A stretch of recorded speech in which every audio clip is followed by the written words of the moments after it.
गोदावरी नदीला आलेल्या पुरामुळे 50हून अधिक गावं बाधित झाली आहेत आणि याच गावातील पूरग्रस्तांना आता शिवछत्रची मदत पोहोचायला सुरुवात झाली। अनेक ठिकाणी शिवछत्रने अन्नछत्र सुरू केलेत। तुम्ही पाहू शकता ज्या ठिकाणी शेल्टर बनवण्यात आले आहेत, ज्या ठिकाणी पूरग्रस्तांना ठेवण्यात आलेलं आहे, त्या ठिकाणी शिवछत्रच्या माध्यमातून ही मदत पोहोचवली जाते।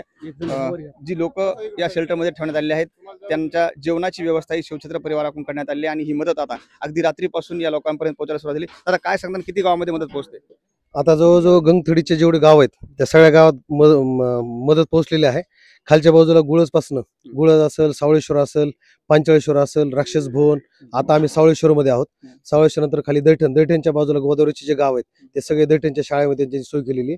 नंतर रामपुरीला जिथे शाळा आहे साहेबांची, त्या शाळेमध्ये खाली त्या शाळेच्या बाजूला रामपूरच्या बाजूला जे गाव येतात जे बाधित झालेत त्या सगळ्या लोकांची रात्रीपासून झोपण्याची, राहण्याची, खाण्याची सगळी सोय केलेली आहे। काय काय स्वरूपात मदत होते त्यांना नेमकी कशा पद्धतीची? आता काही काही गावात आम्ही तर सध्या मसाला पुलाव घेऊन आलेलो आहोत, काही गावात फराळाचं पाठवलेलं आहे। पण आता वन टाइम सगळेजण केलं, काही गावात फराळाचं गेलेलं आहे, खिचडी आहे, काही नाश्त्याचं दुसरं काही पदार्थ पोहे वगैरे गेलेले आहेत।